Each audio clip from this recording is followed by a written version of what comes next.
Guys, happy Friday! I got Pepper here.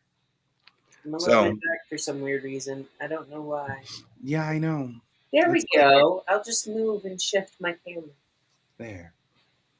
So, Ta-da!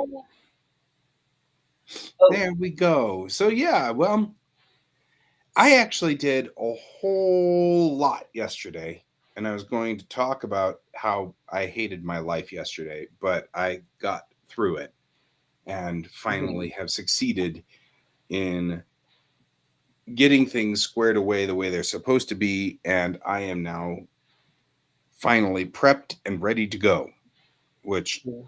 I don't think I was prepped and ready to go yet. And I think some part of me knew it. But we'll start with what have I accomplished this week? Um, so actually, hi Pepper, welcome to the show. Stuff like that. Let's not make you feel uncomfortable. No, it's fine. I'm always uncomfortable. Uh-huh. And So this week, I made some headway. I had to talk to my work, uh, the stuff that actually pays me. Um, the real stuff. yeah, the real stuff. Um, they want me to not do the comics and stuff that I have like developed and try to get them done. Um, they want me to focus on them a little bit, so not a little bit, a lot. Um, they don't want me to do any other type of work. Um, so that was a bummer, but yesterday they took a long time to get back to me about feedback. So I started doing the comics that they told me that they didn't want me to do in the meantime while I waited for their feedback. So, hey, Hone. Um, Uh-oh. Honey's got something in their head. It's, we will continue talking, Hone. You go on ahead and just, yeah. when it gets to you, you can write it down. Um, We will discuss it with you as time goes on. yeah. But part of this week I was really excited for, and um, Not at all. Go was ahead. Share. was was um, I got pigments for that color shift. Um, Yes. We were going to do so pigment color shifting. yeah, so I have that kind of waiting in the wings to kind of do stuff with. Um, and then on top of that, uh, yeah, I've just gotten half of a page penciled, and I'm really happy about it. Um, I like these characters. I like drawing in this style that I'm doing everything in. Um, it's very cartoonish, so I just dig it. It's not like my normal style, which basically it's more American cartoons instead of Japanese manga esque or other like a combination of American and Japanese type stuff. Right? Um, but also at the same time, I have to remind myself that the style that I'm actually using was originally developed in Belgium. So, so I think everything's being interconnected with me today. So, We're all connected. um, but yeah, the only thing that I think I did bad this week was just stick to sitting down and drawing before I got assignments this week. Mm, mm, mm. Um, because there was so much stuff that we have to get done around the house now. I went from an apartment to a Oh, no. oh, I'm very sorry, Hone. Yeah, that's exactly what went down with Pepper. Yeah, Except in reverse, they got I Pepper's got my Insta. Instagram instead of my Facebook. They try to get into my Facebook. You want scritches? Are we into scritches? Yeah, I'm sorry about that. Facebook is a lot easier to try to get your account back. Instagram is very hard to get your account back. Which is weird. They're the same company. You would think, but they don't use the same method of verifying the accounts. I didn't mean you, but I got you. Boy, I had to work. I wish you luck. Yeah. Wow. Oh, They got your Twitter too. Oh, that's I'm brutal. sorry. That's brutal. Even George doesn't. George feels for you, man. George, good cat. George just wants love and attention. Yeah, he's just really into love and attention. He doesn't care about Instagram or Facebook or Twitter. None of that matters to him. He is who he is. A fluffy. So, and then I guess like for next week, I just want to manage my time a little bit more. Mm-hmm. I am hoping I can get more headway with stuff and get everything on board. I reminded Bill that we have some personal stuff that we have to start being taken care of too. So Yeah, we have a lot of stuff that we have to get done and stuff. So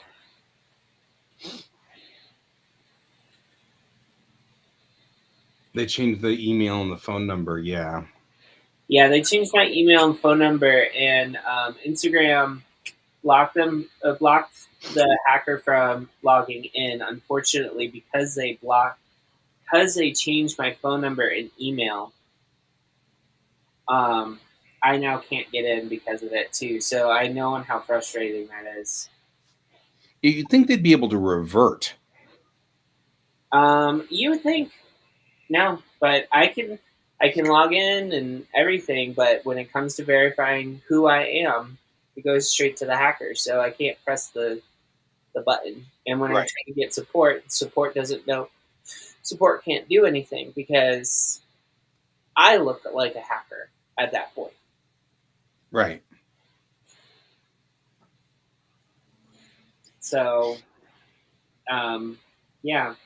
I actually am terrified of losing all of these accounts. I've got two-factor on just like you both do, but I mean, it's so fast for them to change the two-factor over to a different phone number and a different email. Well, that's only if they can get in out. That's only if they can get past your two factor.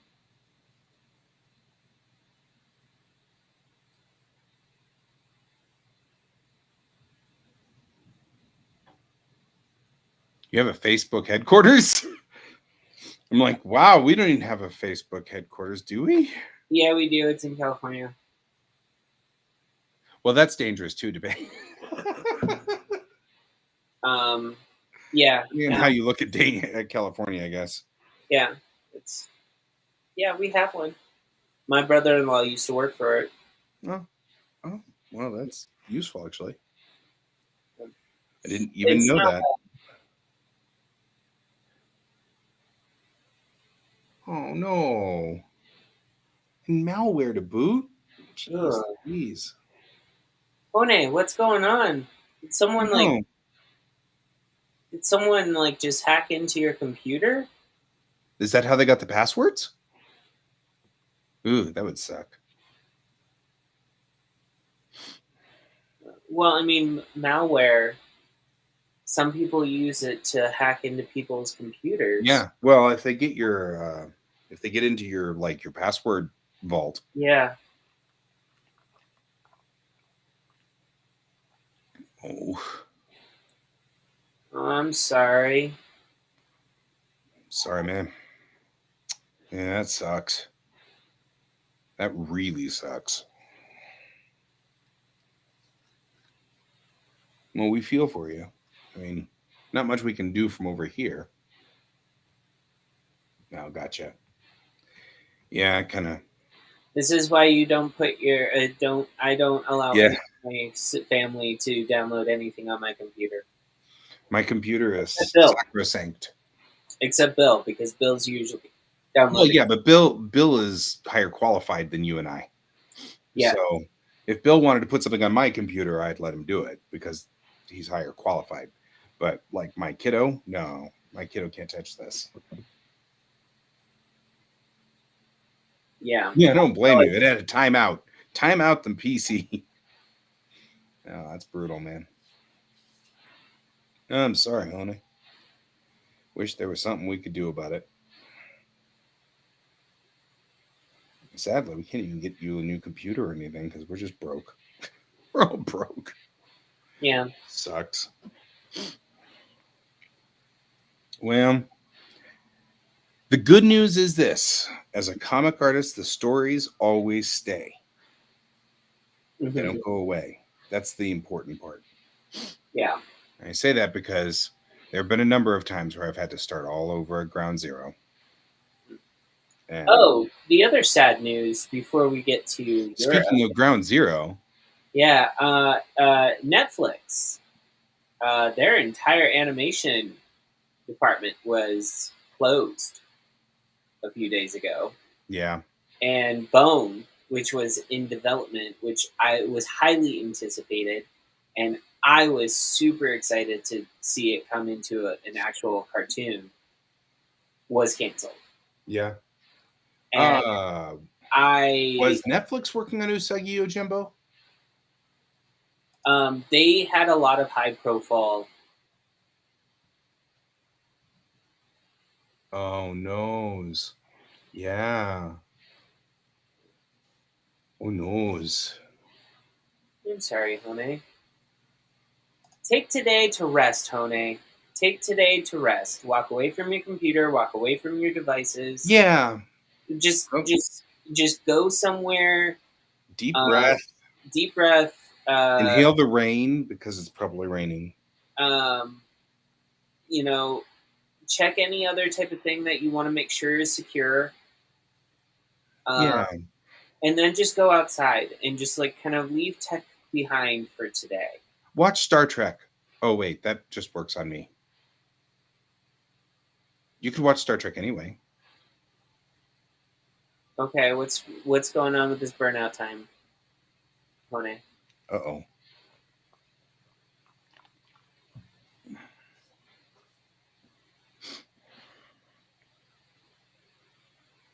One, two, three. On 3 panels, I think, for page one. Uh oh, I just made everything smaller. This is not what I meant to do. So while we wait for Hone, Hmm. So let's see what Hone has to say. so Yeah, let's not yeah, do that. let's not do that, Hone. Let's not do that. I know it feels bad, but please don't do that. You Um, have value to us. We want to see you. We love having you here. yeah, Go there. We'd like to continue to have you here. yeah. I Just take a few remember. moments to breathe Yeah, and just realize that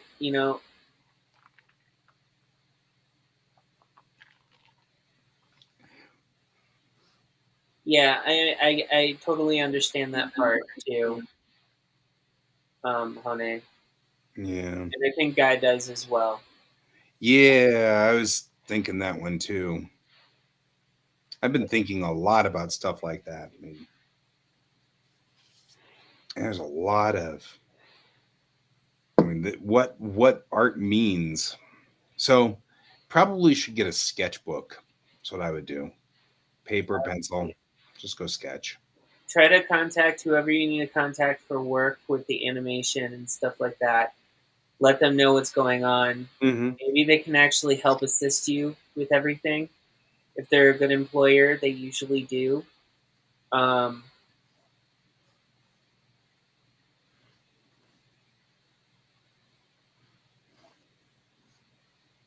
um, I mean, Hone, you have us talking to you right now. Yeah.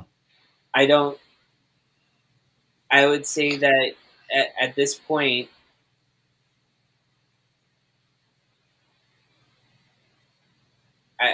I am having a hard time because I haven't pictured not having you on the show coming up Yeah, I for a agree. while. So I do like having you here.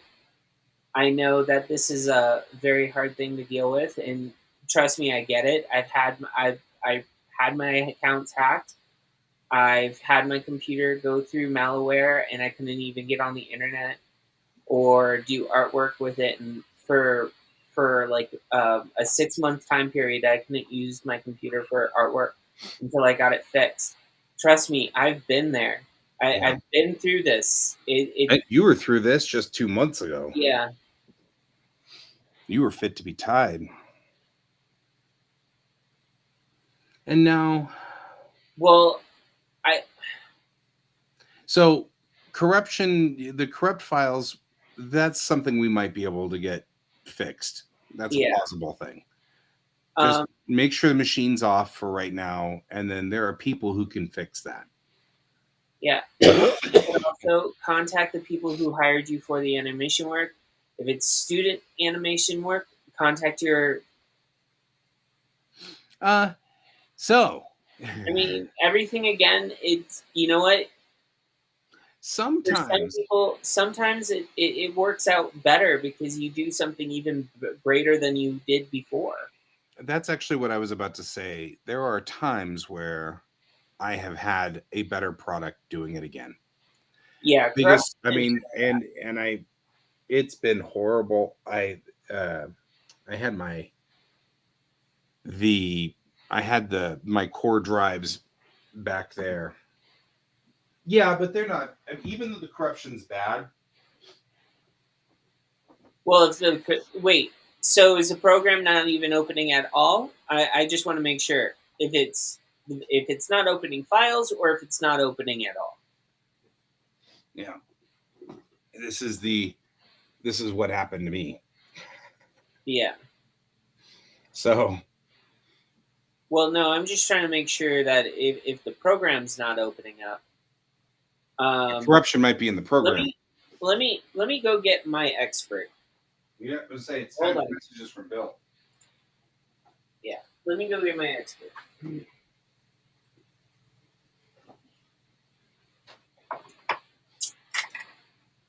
Oh man, Hey George.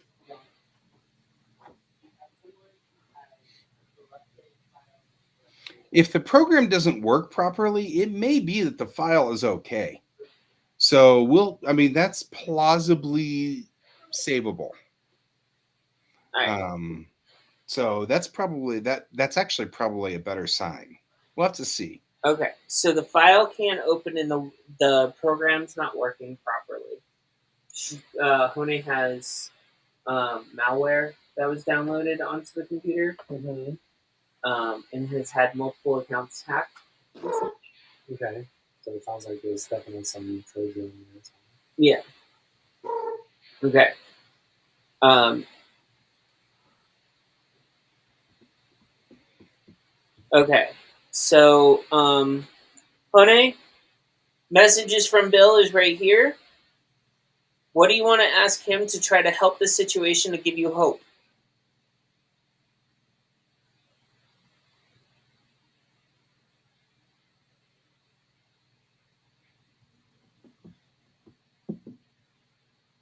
Hope um, because we okay, can. hold on. So, Bill, in this case, what would you recommend doing for the computer? Well, I don't know exactly what's going on, but I do know that there's possibly some Trojans or some badness on there. My assumption is, given the emotional response, there's probably not any backups, which is never good. Um, if you want to save what you can, it's going to depend on your skill level. I mean, you could pull the hard drive out, get a new one, reinstall Windows, and then pull over your files over to the new drive. Um, that way, you're not trying to fight the Trojans, but when you're in that kind of space, all you can do is try to run antivirus. Yep. That's what I had to do. Yep. You can try to run antivirus and hope that it's not so embedded that the antivirus can't get it, but it's not a great starting point. Okay, so okay, so oh, all of your pictures of your mom are on there, and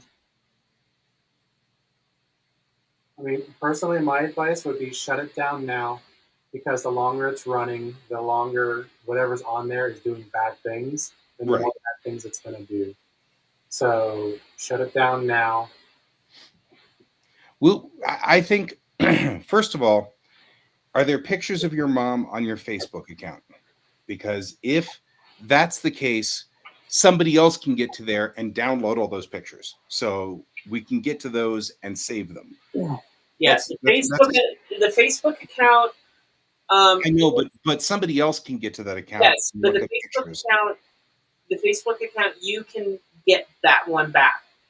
It may take a little bit of time, but just tell people, just try to find someone that you know on your Facebook and have people start reporting it. Okay? Yeah. Because Okay. that's something we can do. Like I can't because I didn't friend you before this happened, but one of your buddies can.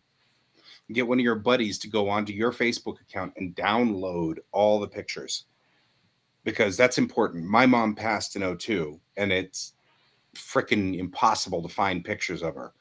And so I totally feel you there because that, of course, in '02 was before the days of digital cameras, really. So all I've got is the actual physical printout pictures that they had back in the days. So, and if I lost those, I'd be in trouble too. So I totally understand. All right. And then as far as the computer goes, follow what Bill Bill's advice. recommends because he works on my computer. He works on a lot of people's computers. So I would definitely Mm-hmm. Yeah, your work account could do that. That would probably be a good idea. yeah. But first, see if you've got any buddies who can go onto your Facebook account and download pictures. Okay. And then Facebook should be able to work with you on this one. It just might take time. Yeah. Just be happy they didn't get into your Instagram. Okay.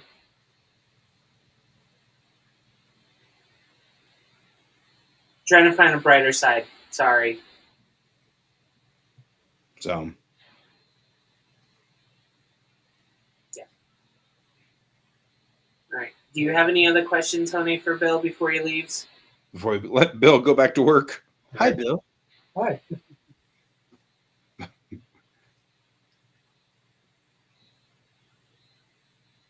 Okay, there's nothing on it. You just don't want to lose it. That's fair. Gotcha. I don't blame you on that one. Okay. You're dismissed, Bill. God. That sounded like far worse than I meant it to. Bye, Bill. We love you. Bye. You can close the door.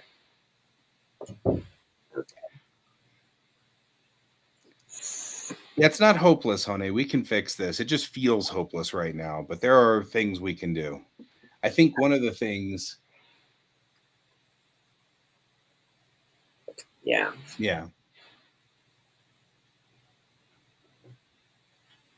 Okay. So you can get to your Instagram, just not to your Facebook. Yeah. My Instagram, when they hacked into my account and it was supported as, I had someone report that it was suspicious activity. They froze my account for a month while I was waiting to get back in. However, I do want to say when I got back in, nothing had changed, and they go through a process of showing you who you friended Mm-hmm. during that time.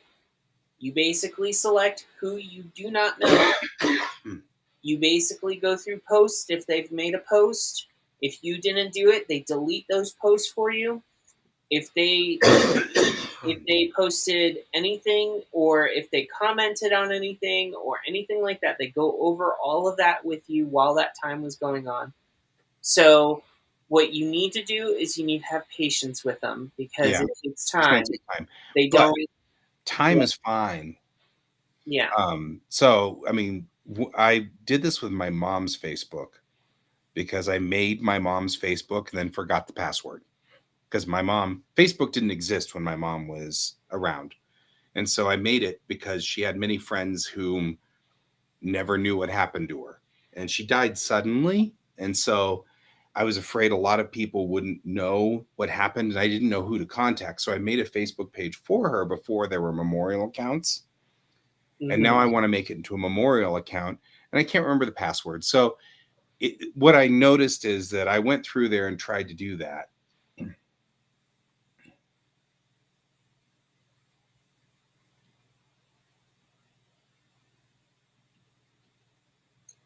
Um,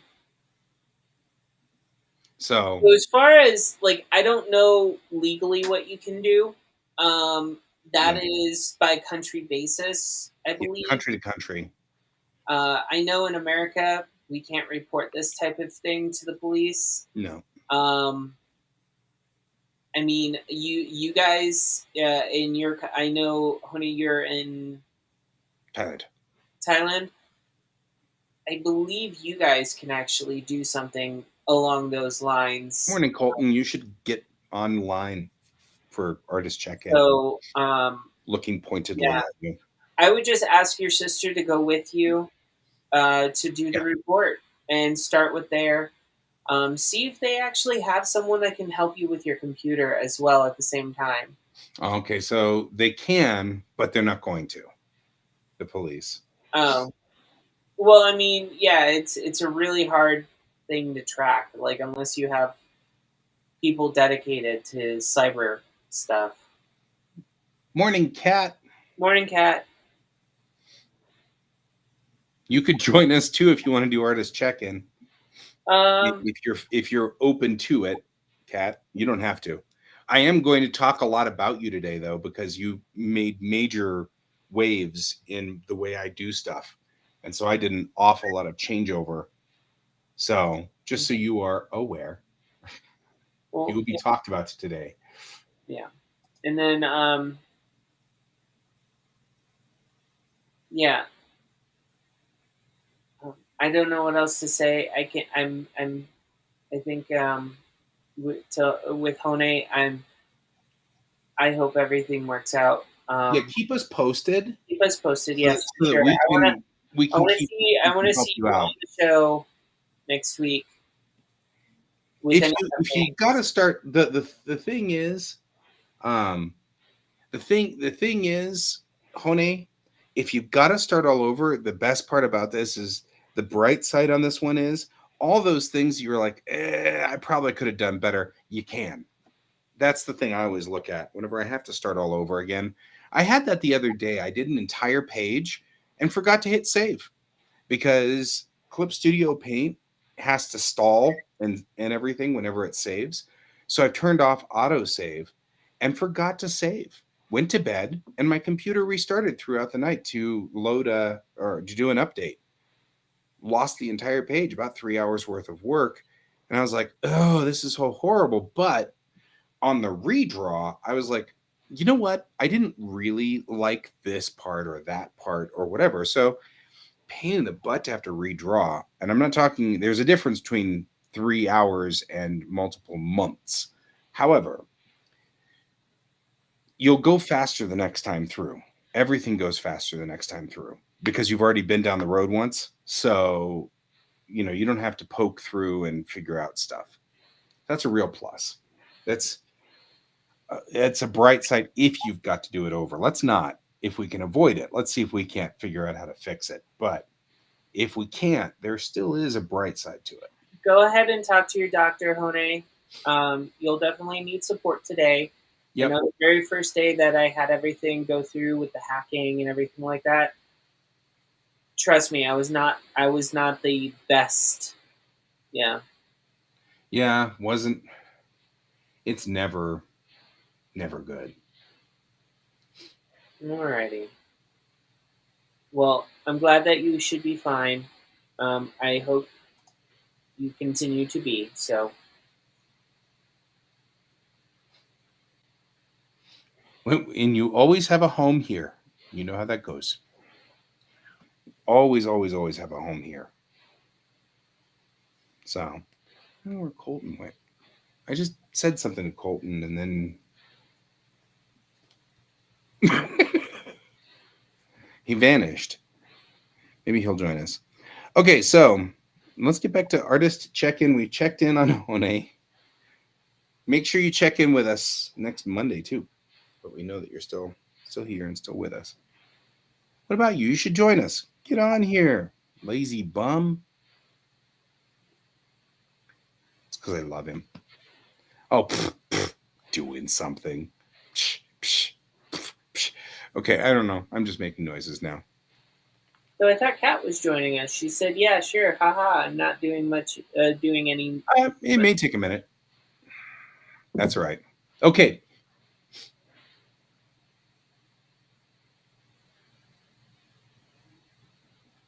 You're welcome. Always welcome, Hone. You're always welcome. This is also a home. A home. A little protective part of the internet. The home for wayward artists. That's definitely us. All of us are wayward artists. Look at us being wayward artists. Okay. So, I had a big week this week because of Wednesday's show. So, for those of you who joined us on Wednesday's show, Kat showed up and pretty much like shook all of my thought processes to the core. It was awesome. It was like the coolest show ever. It started out with I'm going to ask Kat all the things about there. Speaking of Kat, if you push Kat, if you push the start virtual camera, you don't have to. You can just be a thing. What do we call that? Looks kind of like a yin yang, a trin yang, because there's three of them. I can't hear you. I Oh, there can't. you are. I can't share what I'm working on right now. Well, fine. NDA. But sorry. So It's totally fine. Anyway, I was we're about to not sing your public praises. that's fine. I did fix the problem we were rolling out of. It took all day yesterday. And I've got kind of a funny story behind that. So there's that. So anyway, the big thing that I was saying was you really kind of shook all of my stuff to my thinking processes to the core, which was really cool. So I've completely revamped my drawing styles and well, not drawing style, but creation style. And everything like that. I did manage to get, and I'll show you here. I did manage to get my Bellatrix Rising stuff to be straightened out with the pages. They're all correct now. Okay, good. The right size. But we went through a number of iterations. It's kind of hard to see, but I went through a number of iterations. Let me go ahead and put the camera back on that. Where I had to print out the pages and see whether the safes were right. Okay. Measure the safes and measure everything. And for a long time, I was having a real problem because it was about 26% bigger than what it said in clip. So it would, I'd do, for example, I'd make the canvas 140 millimeters wide and it would print out at like 200 millimeters. And I couldn't figure out what the story was. Mm-hmm. And it took me some time, but I finally got it. What what it turns out is that there is a fit to paper function in my printer, but there's also one in Clip Studio. So when I exported it to print, it would export it fitting it to an 8.5 by 11 page. Well, of course, manga pages are small, and so it would blow it up to be on an 8.5 by 11 and then print out. And then I would sit there and go, well, how do I know if I send this to a printer, they're just going to print it huge, you know? And so it was extraordinarily frustrating. And it did help me that the pages that I had built were 11 by 17 at 600 DPI.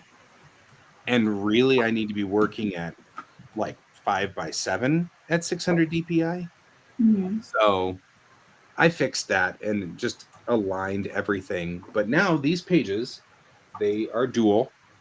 So down here, below here is the extra section for putting in Webtoon, the Webtoon section down here. So that works. It's not actually as much once we got all the stuff correctly aligned. It's not as much extra as I thought it would be. We could probably put one extra panel down here, maybe. But it's just going to have a connection panel, and that's what's going to end up happening. So that works really well. And I was able to get all of the correct final resolution pieces over here. And boy, I was about to like PM you yesterday because I'm like, I don't know what's going on. I'm trying so hard. I've got all these numbers set up and it's printing out big and I don't know what's going on. I've set my printer to, actual size and it's still printing out big. And it took me forever to find out that CSP also has a fit to page. So anyway.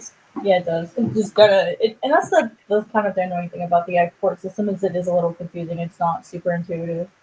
Yeah, that's all right. That's all right. We got it. I finally got it, and these core pages are working just fine. So, then I redid. Wait, where'd it go? I lost it. I redid this guy, which is the graph that we were talking about, the story graph. And with it, I put small versions of the pages on here. So I can just rough in how many panels, because you and I were talking about panel count. And I realized that this arc here could easily be used for both, right? So he was talking about stressing in 3 stress areas, and I can either go high or low on this, and this gives me a panel count of 1 panel, 2 panels, etc. across the top here.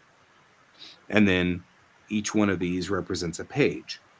So it's just a rough idea. It doesn't have to follow like that.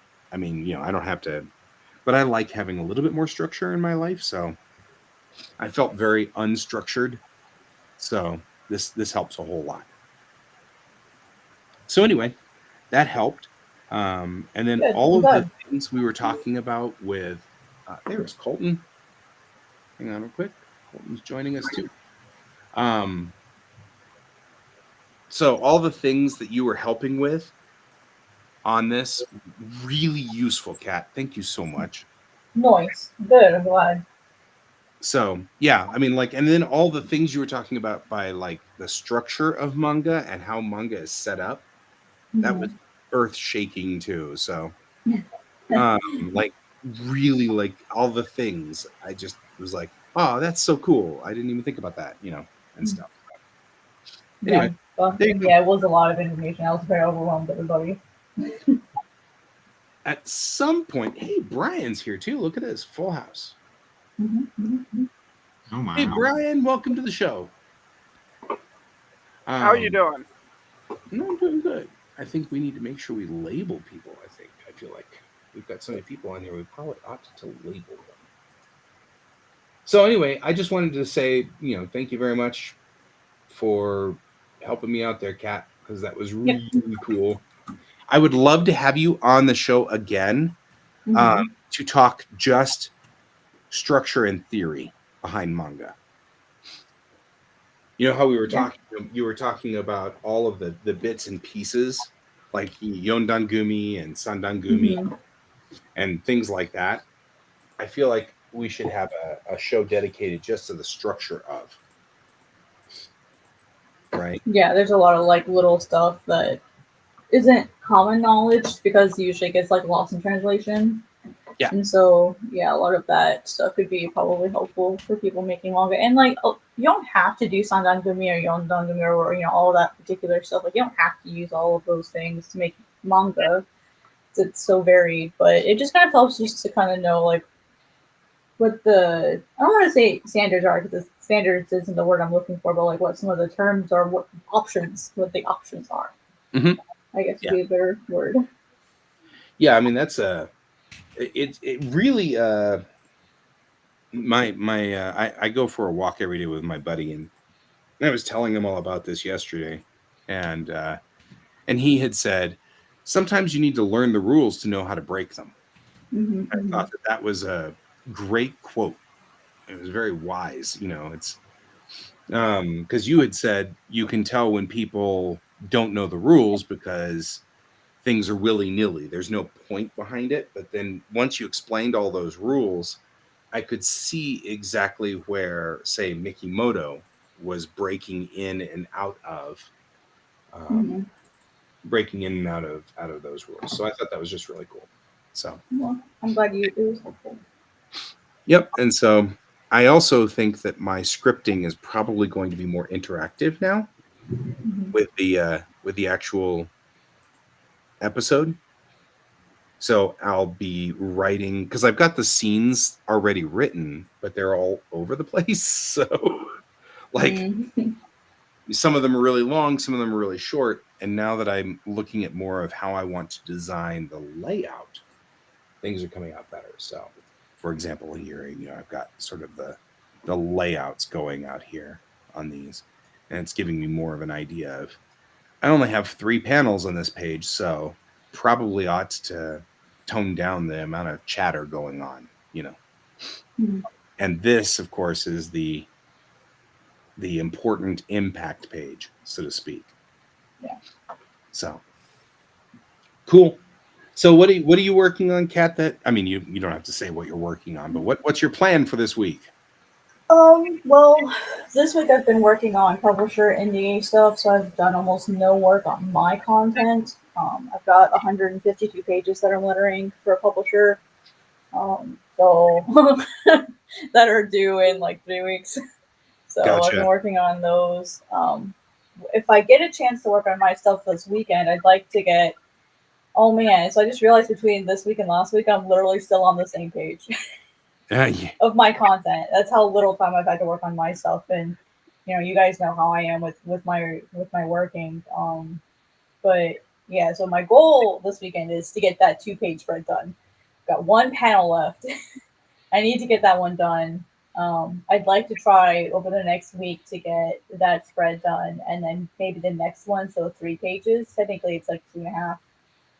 I'm gonna try to get that done, but we'll see. It'll kind of depend on how much of the lettering I can get done today so that I can have the weekend to focus on my stuff. Cool. That works. There you go. That works. That works. So that's a good goal. So cool. Well, hello, Colton. Hello, Brian. Hello. Ha! Look, Greetings from Camp Hiawatha. I don't know. What? Hello, mother. Hello, Yeah, it's brother. like hello, Is Colton. it Hello, a Camp Brian. Hiawatha? Greetings from Camp Hiawatha. I can't help it. Anyway, okay. Well, let's see where we are here. Colton, where are you?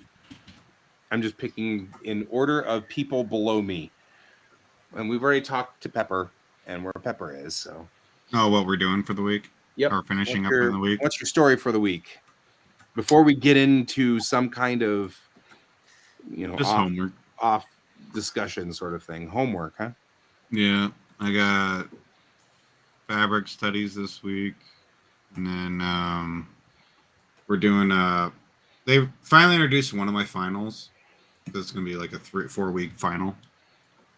Oh, good. For a project, and it's a self-portrait, but with a twist. So, like, people have made themselves into like demons, cyberpunk characters,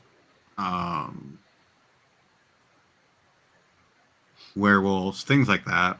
Werewolves. But you're supposed to use your body, like your face and hands, as the base, so you can actually face base. People can still see that it's you. So, like, if I did this, you would still see that's my top of my face, but like my jaw could be like completely like mauled or something. So cool. That makes sense. Mm-hmm. So your battle plan then is for this week? Well, that and potentially might be switching jobs. Gotcha. So we'll see how that turns out here today. You getting annoyed with them? With management, yes. I don't blame you. Management. Not the job. The job's easy, but with management. They say that people just don't leave bad jobs; they leave bad management. Yep. Well, it's funny because I've actually met random people on the streets that used to work at the station, and they're like, "No, yeah, we all left for the same reason." I was like, "Yep, I figured." Validation. Say what? It's a validation. Yeah, I was like, "Yeah, I see it. I know exactly what's going on," and that's exactly what I'm like. Yep. Mm-hmm. So I talked to, which is funny because within like the past 3 months, I've had 3 people, like 2 old bosses hit me up going, "Hey, you want to come back?" I'm like, I mean, I'm kind of happy where I'm at right now. You're like, no, I'm not happy anymore. Yeah, I called them and I was like, so this is what's going on. They're like, yeah, if you want to come back, we'll talk. I'm like, okay. So I went in and talked to them, and now they're discussing making sure that this is actually what they want. I'm like, yeah, that's cool. You let me know. Right. So that's where I'm at in personal life. And then past that, it's just dealing with schoolwork. Material studies class. Right. This is going to be the bane of me.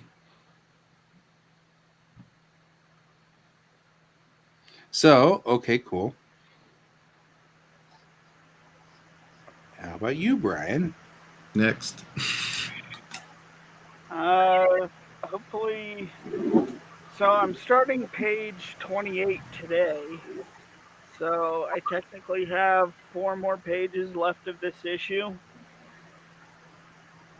So hopefully next week I can get this done. Mm-hmm. Okay. And it's gone on way longer than what I anticipated, because there's a lot more story building I've had to do. Mm-hmm. Mm-hmm.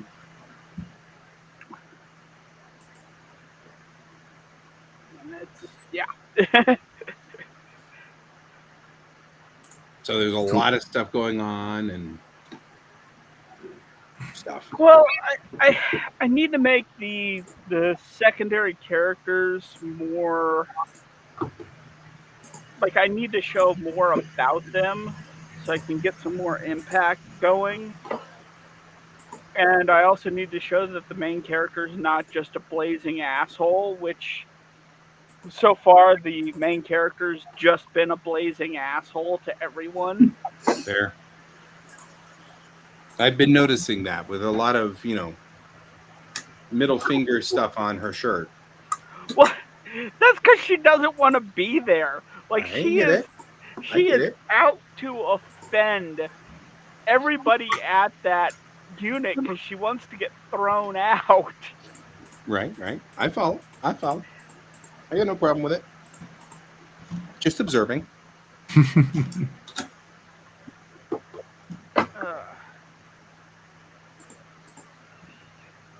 So,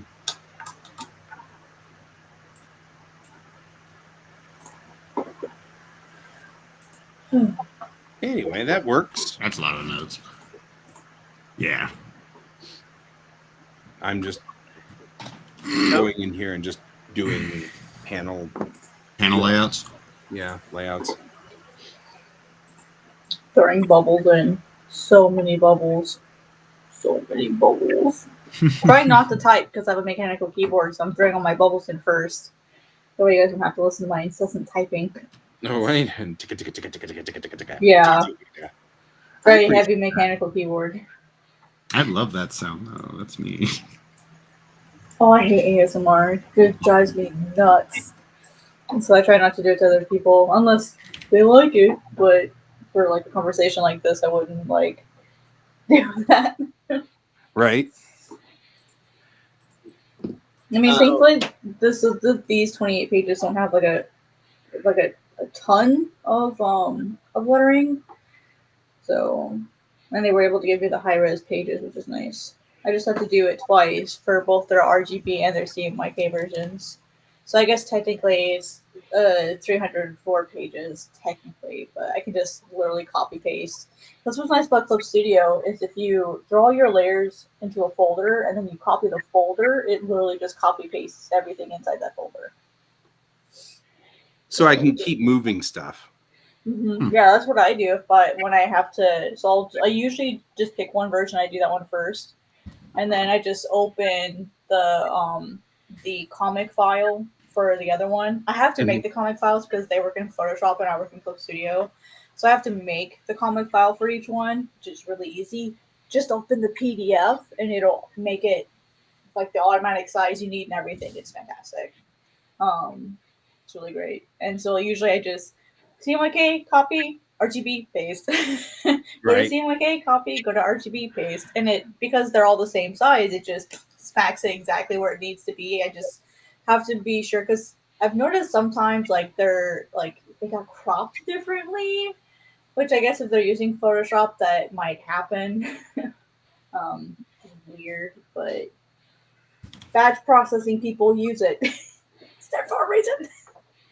Especially if you have Adobe. I mean, like, if you don't have the Adobe Master Suite and you don't have Bridge, it's hard to, like, batch process. But Right. you can set auto actions and stuff to make it easier. Or set actions, sorry. It's all good. Learn how to use your tools. Look, cat. It's a hikigama. Hikigoma? Hikigomo. Is it? You said hikigomo? Hikigoma. Think coma? Hikigoma. Hikigoma. It's that compound word thing. Yep. I haven't looked them up yet to see how they're spelled. So HIKI. Well, no, I mean in Japanese. Oh, sorry, yeah. It's all right. It's all good. So you're doing it. So I made a discovery that I don't really know what it means, what it does. But if you have a folder and you have a bunch of layers in the folder, if you take the folder and you change the settings on it, let's say blending is on normal, and you change it to multiply, it'll apply it to every layer within that folder.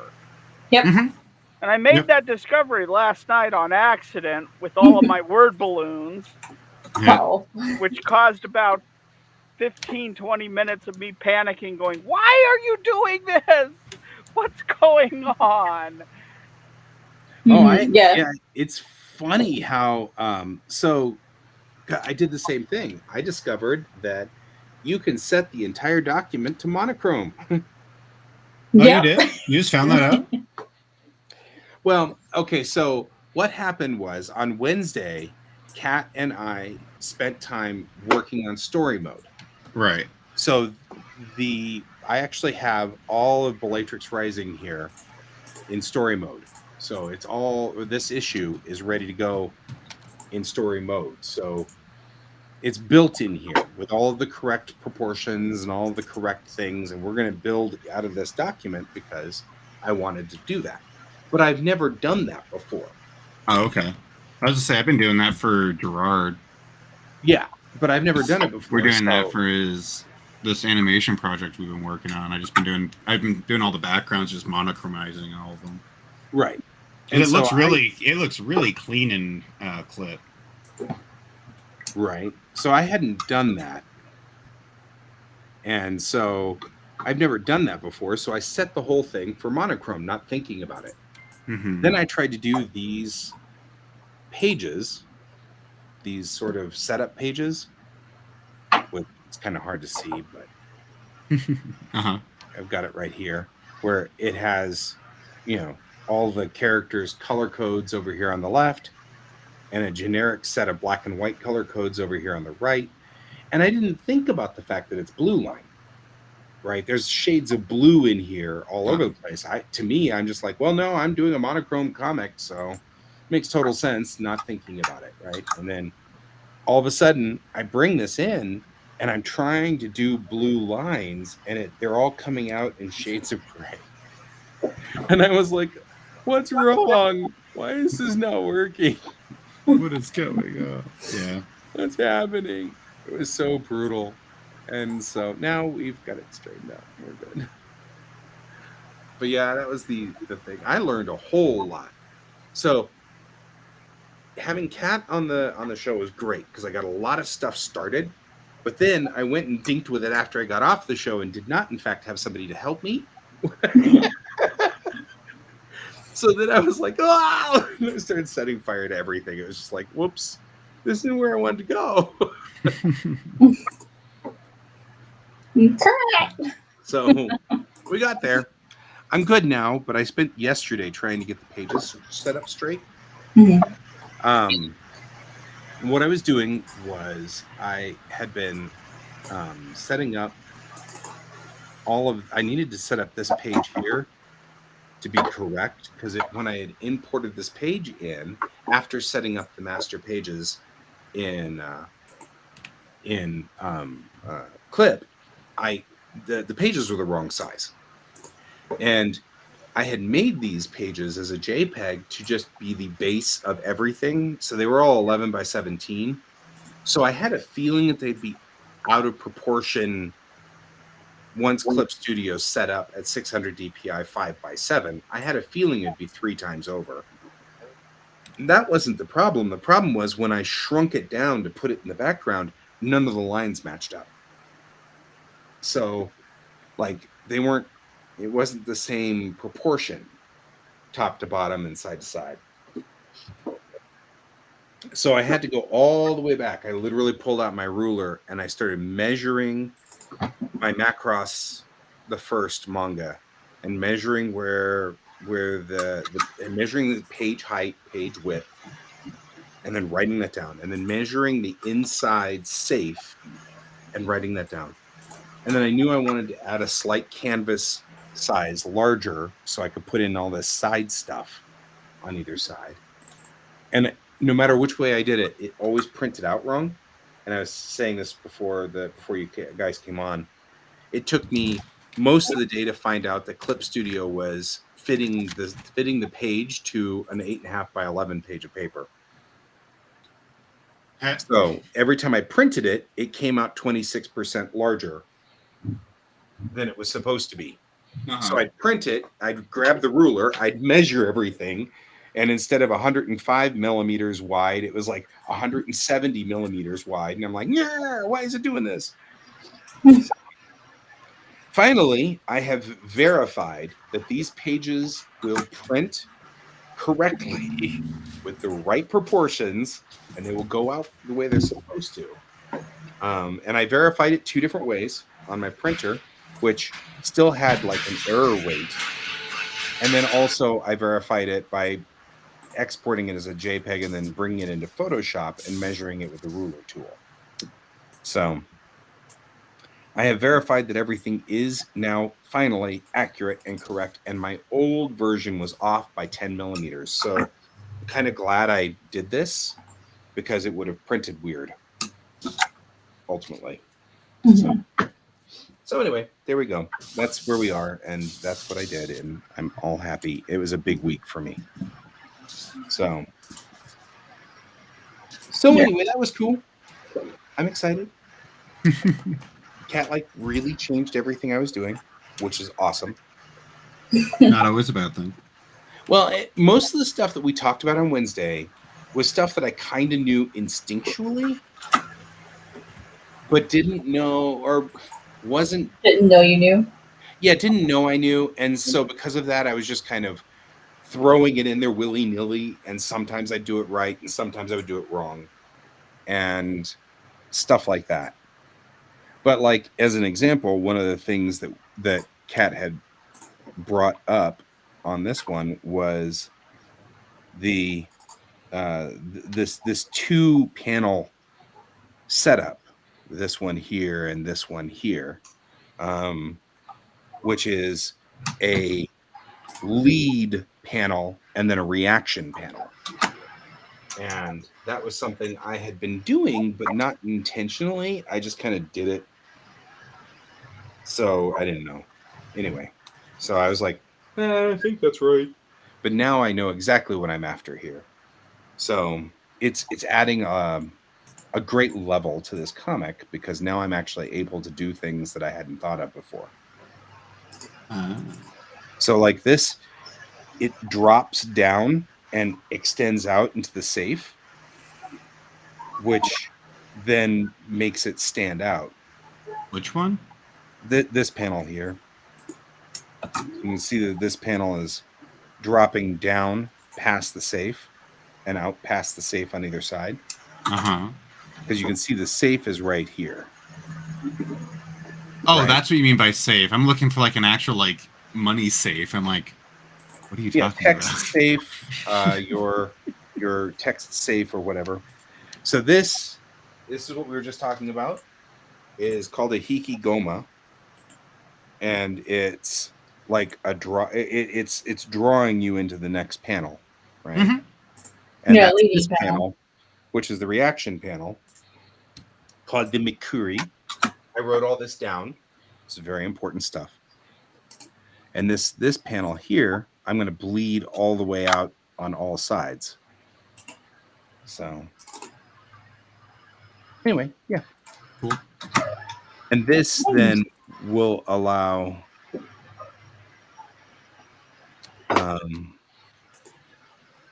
us to sort of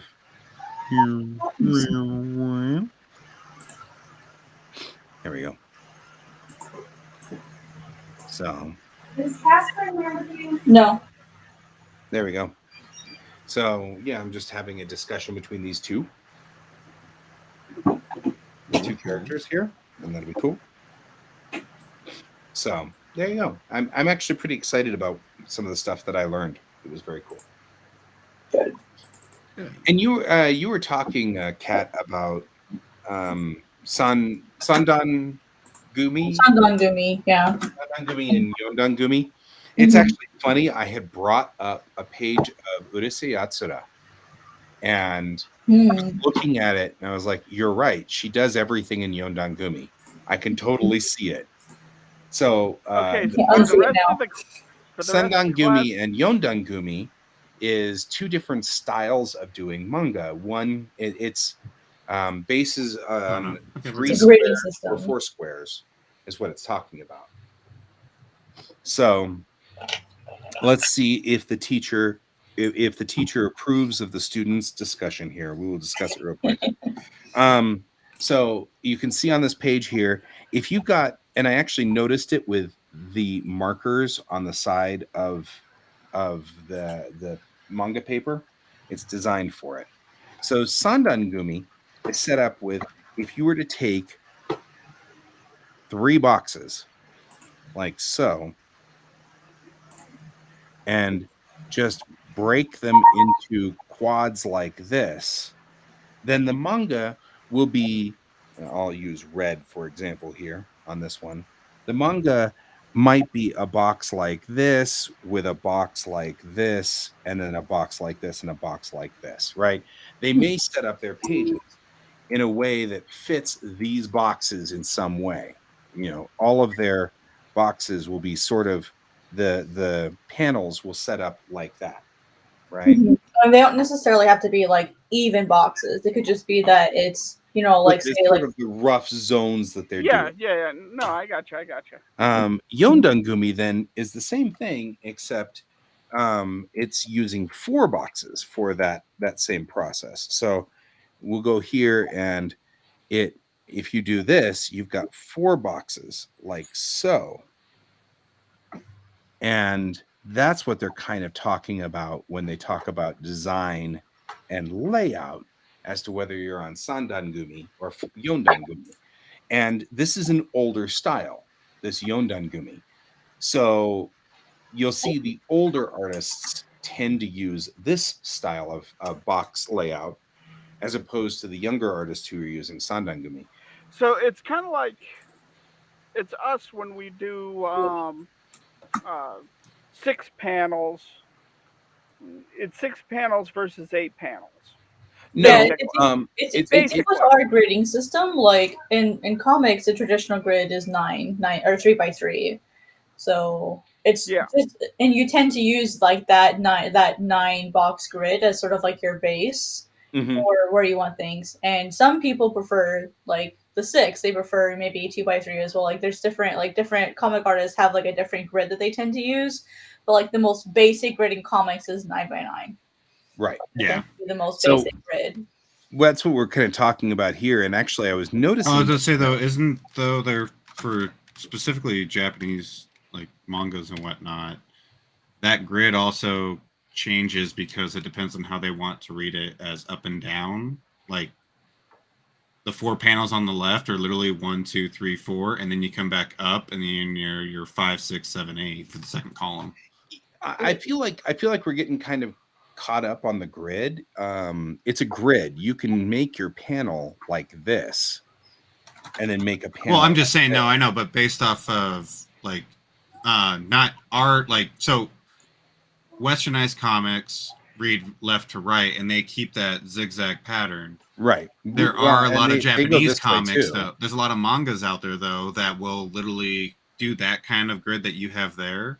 Mhm. Oh yeah, And like it literally like, goes the 4 left ones. That's are a 1, yeah, 2, there's 3, no Colton. I'm not saying that these 2 are the only options. What I'm saying I is know. that this is just a base, one of the many different. I mean, look at Yonkoma, where it's literally just 4 on top of each other. Yeah, Like, that's a whole what I was nother going to say. grid.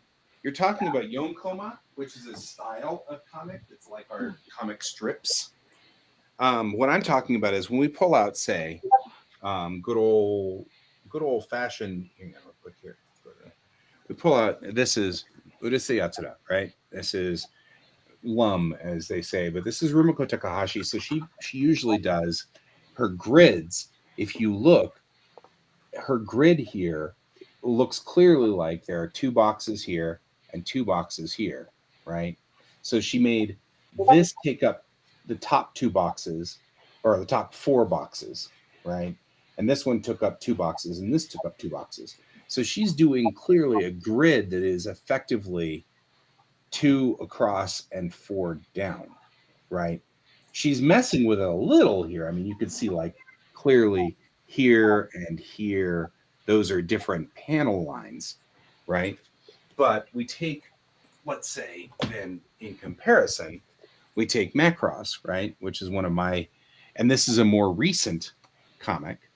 And this is set up in Sandangumi because it's got a third and then a third and then a third.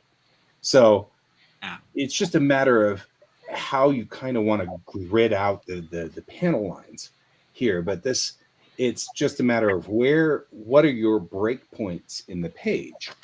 And it doesn't affect much of anything. Cat's right. Usually American comics, we do a 9x9 grid, which would be, similar to this, except even smaller, in that we would have sort of that grid would be quick, 1, 2, 3, 4, 5, 6, 7, 8, 9, a 9x9 like this, which I didn't do very well on trying to get it to fit this thing, so I'll fit it real quick.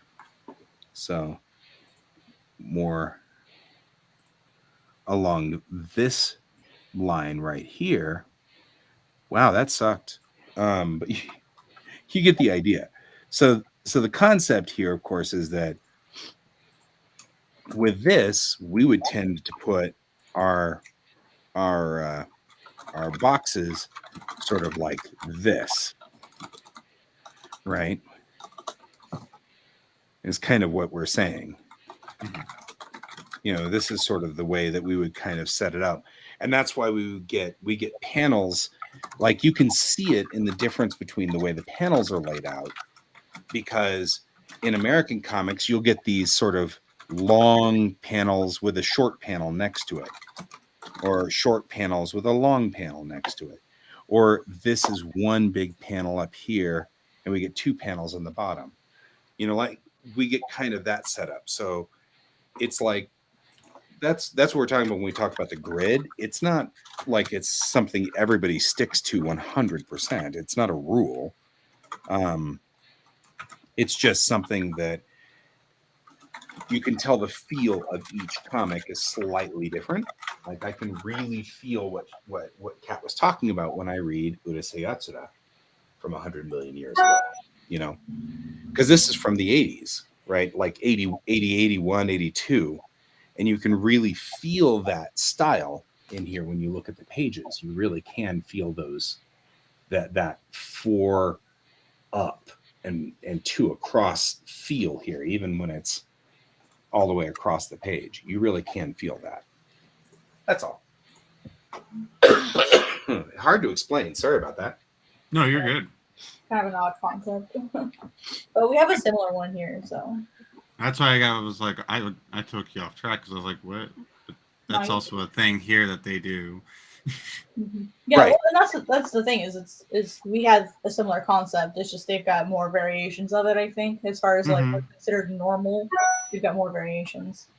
Yeah, I mean, I think we just use a 9 grid, and that's just pretty much what we use. And I don't think we use anything other than a 9 grid. No, we use a 6 grid too.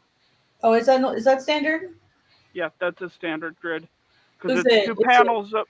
It'd be 2 panels up top, a panel in the middle, and 2 panels down below. So we have a 6 and a 9 grid. Yeah, I would say it's the panels of. It's pretty much everybody sticks with around like the numbers of 3. So like 3 panels usually do well. 6 panels, 12 panels, 9 panels.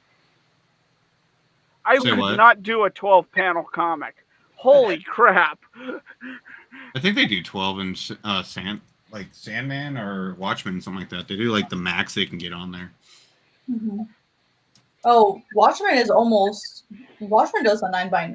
3x3, which is really cool. They do the 9 grid one. Just 9 grid, yeah. They did 9. Never mind. Huh?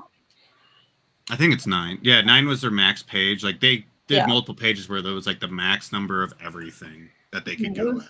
It was actually kind of cool, just because I mean a lot of that was when they were doing like quick action sequences, which is when they should do smaller panels. Right. Have, like a basic thing, like don't have. I think they did a lot in talking sequences too, so they can get actual head movement, like talk. Like, yeah, like something like this, where we've got where they're actually. I mean, like we've literally got 9 panels, like literally, on that, which is cool. I think they did a really good job of, but I mean, like a good portion of these are stayed in 9 panels. I like your shirt, Pepper. Oh, thank you. Right? I mean, like just looking at these pages, almost all of them are a 9 grid set up straight. I think it's funny that I quite literally had this sitting there. Like had Watchmen just hanging out. Like, I'll do Watchmen. I got it. I got this. I know it's over here on one of my shelves. Yeah. Oh yeah, never mind. I see it now. It's back there. Well, I mean, like other things like DC's Crisis of Infinite Earths, right? Mm-hmm. You know. I don't think I mean, just looking at this, look at the panel count on this. I mean, that is some serious panel. We got 1, 2, 3, 4, 5, 6, 7, 8, 9, 10. 10 on this page. Mm-hmm. All right. That's when they started overlaying panels. 4, 5, 6, 7, 8, 9. 9 on the facing. That's when they started overlaying panels over each other, right? Oh yeah, they're just all over the Yeah. place. So like that was when everything started changing around that time when everybody was finally playing with the panels instead of just like here's your grid. Right. They started breaking the grid, I mean, the grid's still there, but they were breaking it from the traditional forms. Look at that. Look at that format right there. Wow, that's a lot of panels. 1, 2, 3, 4, 5, 6, 7, 8, 9. 9 panels with three text blocks that are outside the panels. I did that for one of mine to do like a sequence going up an elevator. 9, 10, 11, 12. 12 panels. 12 panels on this one. If you count all those little black panels.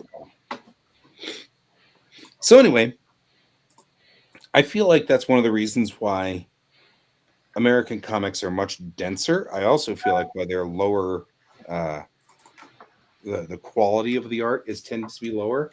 Has nothing really to do with anything other than if you are too dense with your quality, you will lose. You won't be able to read it. You know, at that many panels, you know. Compare that to Usagi Yojimbo. They also by have a Stan lot Sakai. less people working on them, so they don't, like. Yeah, they've got a team. Yeah. But Usagi Well, manga is artists another have one teams where, too, usually too.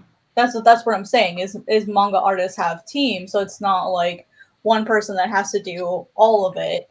Like even in comics, all the like that, there's pencils, teams. all the inks, all the colors. Well, I mean, manga also doesn't have that color step, so they can afford to spend more time getting the black and white to look right. Right. Yeah. Doing the backgrounds, doing the pattern. Yeah. So here I'm pulling out Usagi Yojimbo by Stan Sakai, which is interesting because this is one of those where it's done in 9 panel or 9 box, 9 grid, but it's definitely manga-esque as far as style and design. So that's another interesting thing, how he uses the manga rules, so to speak, to kind of do various things. But I mean, like, he literally has set up his 9 panel. This is literally 9 panels right there. So kind of fascinated by some of this. Anyway, Kat started me on this entire analyzing how comics are done thing,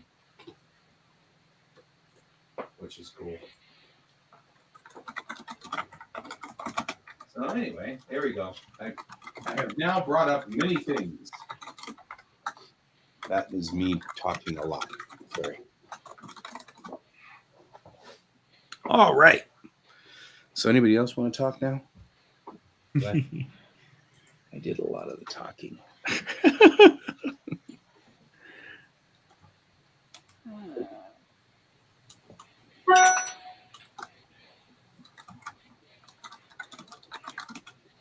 So, okay.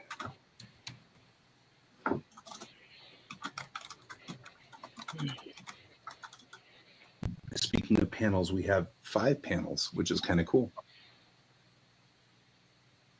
That is a cool thing, 5 panels. So, okay, guys. Well, what else we got? I'm just drawing fabric. You're drawing fabric. You ever going to not be drawing fabric, I think? Next week. Next week you won't be drawing fabric. Now, what is next week? So let me see here. Now I'm curious. What are you doing next week? Next week is, I think it's glass or transparencies. Let me see. Can I just have fun with glass class? Yeah. I mean, because like that just it is. Fun. It is transparencies materials. I was right. So like we'll be doing like let's see here. Well, let me look. So they like ice, whiskey glass, amber, things like that. Nice. Or like this one is cloth. Let's see here. We got cloth. We got wool. leather, burlap, denim, and the last one, which I haven't touched yet, which is satin.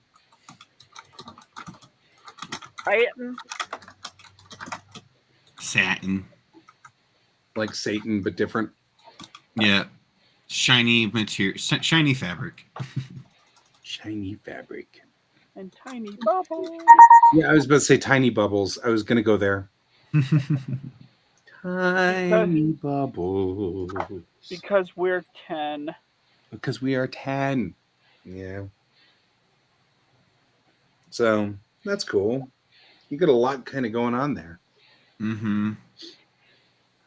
Well, that's awesome.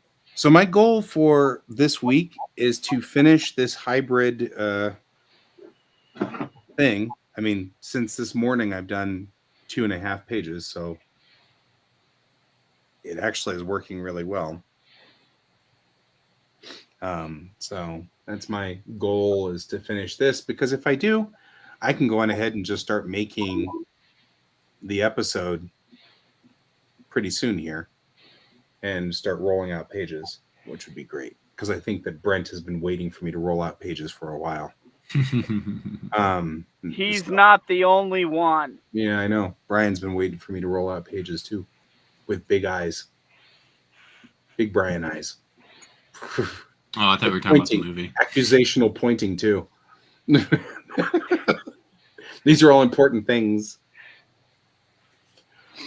But yeah, You've been doing a lot of navel gazing lately.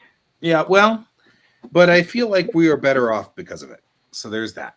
But as Mariah has said, my wife, she has said a number of times, I shouldn't stress out about being perfect right off the bat, because one of the things she enjoys with webcomics is seeing how people have evolved over the time. So she actually likes to see the original episodes being kind of slightly crappy, comparatively speaking, because then she gets to watch the growth, which is one of the things she really enjoys. And she's not the first person I've heard say that. So I do like looking at webcomics to see how they actually set them up, because it is very interesting how they do it. Right. Blessed son of a biscuit. Wrong layer? Yes. Uh-oh. I got a thing for that. There we go. I feel better now. Yes. I like the fact that it's always wrong layer, and it's always, yep. That cracks me up. So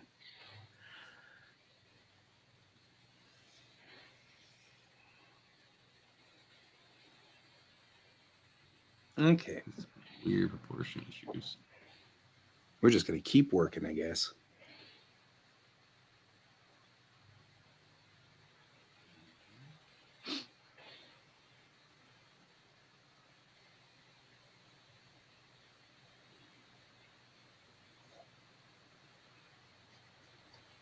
The funny part is that my rough sketch version of Chang is almost identical to my rough sketch version of Cochrane.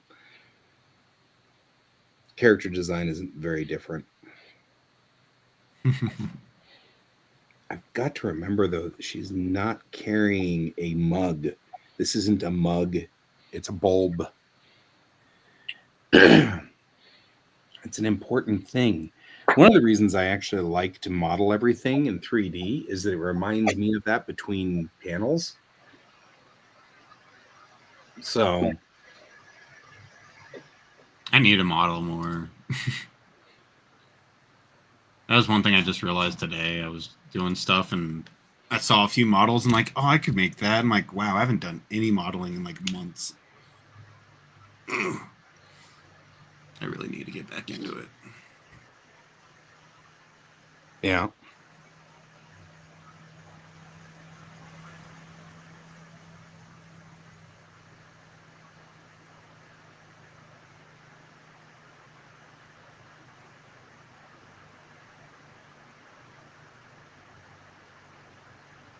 It's kind of hard when you have aliens to make them emote. Make your aliens emote.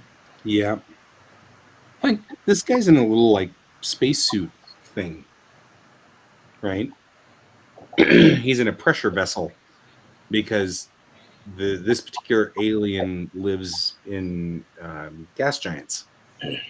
So the standard atmospheric pressure of a starship is way low, so low enough that it would be deadly. So this particular alien has to wear a spacesuit when they're in transit,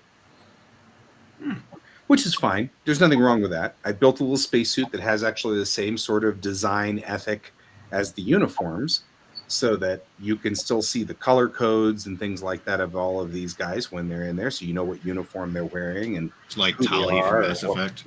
all the things. They've got their rank and insignias and stuff like that. So they have their own little space suits for each one of these, and it's cool. But it also means no emotions. So I have to emote with things like he's holding a pad. Now there's 5 of them, says Ghost Hand. This is totally out of hand. It's all these people. Hello, Ghost Hand. Good to see you. So he's got to hold this pad, and then he's got to drop the pad slowly to indicate, oh, I'm sorry. Kind of like, I've got to do all the emotion with what he's doing, the business. Mm-hmm. It's kind of difficult. So that's all right. We're getting there. I was like, you played Mass Effect, right? Mm-hmm. You know of it? Yeah, Tali. I know of it. Yeah. Yeah, how she's always in a helmet. You actually never see her face, so they actually gave her emotions. They actually use body language more than facial expressions. Yeah. Yeah. It's hard. Excuse me. They are mowing the yard, I can tell, or mowing the park next to us, because I have been sneezing all morning. Is your window open? It was, until the mowing got out of hand, and then it was like I can't hear people because of the mowing. So anyway, yeah.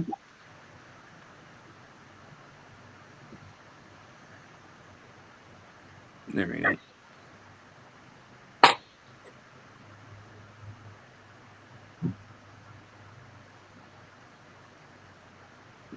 I'm just putting in.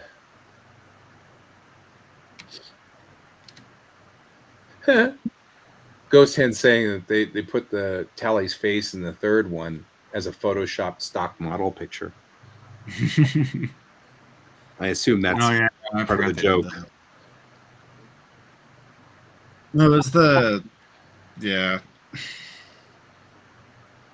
Well, it was one of the ones we, my friends were from school, were talking about it, because there's a character creation class that they're taking that's apparently like one of the hardest classes out there in our, like, in that field for character design. Because you're supposed to make, so like the first few weeks is making a new Pokemon / character and trainer. So like you're doing that for like 3 weeks, but you're doing like, it's a grind. Yeah. And then after that you go into Monster Hunter, Final Fantasy 14, Star Wars. Wow. And then they're going into something else this week coming up. But like the thing that we were talking about, like their teachers was like, no helmets. I'm like, no helmets? Why not? And that's why. And like, no, well, one, it's for like showing the character's face and everything and whatnot. But at the same time, I was like, why can't you show a cool helmet if you're doing armor design for all these characters? Like, because you're doing like Final Fantasy 14, like warriors and things like that, like where people are like, and Monster Hunter, like helmets and that are like a huge thing in those games. The Right. armor and all that is. And I was like, so doing an armor-based class, you don't want to like a helmet, like not even if it's like on the side, like in their arm, like for like Star Wars, like bounty hunters usually have a helmet. They'll take a helmet, like they can hold it and do stuff like that. And maybe that's part of the. Yeah, see, Mandalorian. That was the thing. That was like the fight I tried to put up with like one of them. I was like, "Is this how you guys fought this?" They're like, "We didn't fight it." I was like, "Why not?" Honestly, I can actually answer that because when I went to school, I had some 3D and character design classes to Mm-hmm. supplement some of the classes for graphic design because I didn't want to take that with the teacher that was teaching them. That's fair. So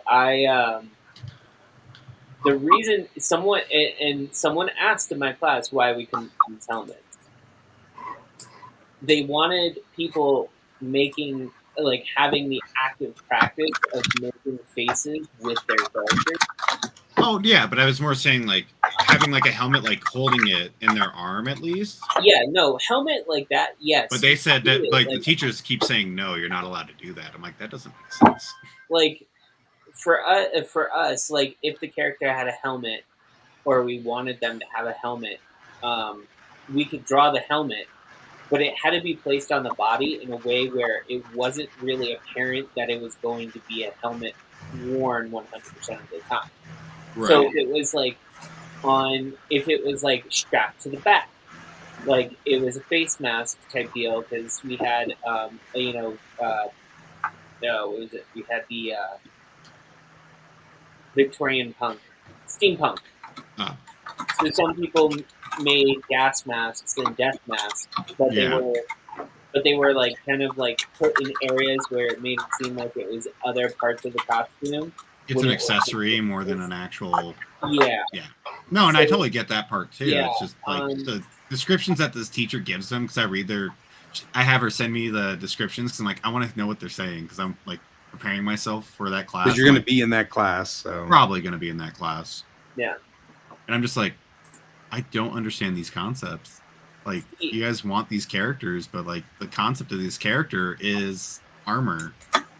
Well, the other thing is I had another tougher teacher that when we were doing like basic models and modeling in 3D, the reason why they didn't want helmets and their exact term was, "You are copping out of hard work."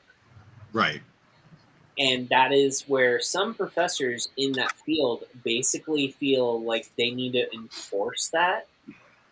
And I hate to say, like, people that I've talked to that have done other programs outside of the school I went to, it's a mixed review. Like some schools allow it, some don't, but it's usually professor to professor. Because Caltech definitely allows you to do character design with helmets. Right. And one of the people that I know that's going through school right now, he just did a whole bunch of character design for his character design classes, and he had a character with a helmet on, and the face was visible the entire time. It wasn't like phased out or anything, and it was fine for that school. Again, though, he's at Caltech, so that's... Yeah. So... It's Caltech. I have actually been trying to insert myself, and then I realized I've been muted. Well, that doesn't help you any. Oh, No. Sorry. No. I reacted to what you said to the one professor saying, well, if you put a helmet on, that's copping out. That is fucking bullshit. Like, depending on how you build the helmet can actually be more complicated and still have to look right. Like, you have to know what the face it's sitting on is to make some of these helmets work. I feel like Ghost Hand's saying something similar.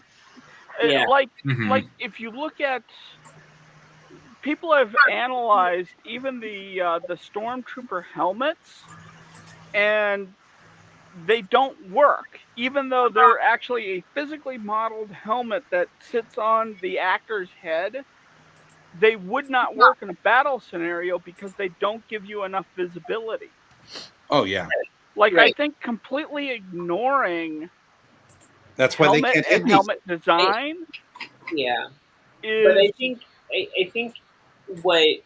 think the professor that I had, their main reason is when I was in school, that is when 1, 2, and 3 came out. Oh, And okay. a lot of people were doing the Stormtrooper-like helmets. Makes sense. And like I think the whole reason is a lot of people do pull from those helmet type scenarios. Now Monster Hunter, that's a different story. That's a different style altogether. Right. So like I can understand why you're like, no, why is that not possible? Yeah. Well, Well, I was and like, I even was look at telling, Elden I was, Ring. yeah. Yeah, Well, as I Elden was Ring. saying though, like with what I was trying to explain to the student, like I was talking to her about it. I was like, the games or shows or movies that they're pulling from that they want you to like, those are staple things in there. So why are they putting shackles on you for not being able to do the staple design of these characters or of these classes? That it just didn't make sense to me. But it's also apparently the teacher that actually runs that class, something happened this semester, so they actually had to drop out. So they just threw a different teacher in there, and this teacher is like very different than what most people are used to. So I'm Yeah, like, okay, it might be the teacher. I don't know. Yeah, I think in this case it's the teacher. It definitely has to be the teacher. There's been a lot of things that she shows me her reviews, and then like he doesn't really give a review on her stuff, and like gives her like C's and whatnot. I was like, that looks straight out of the game. I don't understand where they're coming from, but I don't think him as a teacher, like I've seen his work. His stuff is really good. Don't get me wrong. He's very hyper realistic artist though. So him going off of like, I was about to ask, what does his style look like? He has more very realistic stuff, and that's why I think most of the stuff that she's like, the things that they're pulling from aren't really hyper realistic in that sense. Well, Final Fantasy 14 is probably the most realistic that you're gonna get. It's very realistic to. Yeah. I mean, except for Star Wars. Star Wars is very realistic. Yeah. But like Final Fantasy 14, Monster Hunter, like the closest thing for Monster Hunter that's more realistic is going to be your monster designs, which they had to do monster designs. But like past that, I was like, I don't understand where they're coming from. Yeah, because like it sounds like it's the professor or the teachers. I keep telling her, like, if you had Jax, is who her name is, the actual teacher that usually runs this class, is like, if you had her, I think it would be a totally different scenario. Yeah. But also, she has a weird grading criteria too. It's really like some of the things that she puts in her criteria because it's all her. She built everything in this. And he's just running it. So I'm like, all right, this is cool. But like, I'm like, I don't understand where this guy's coming from half the time.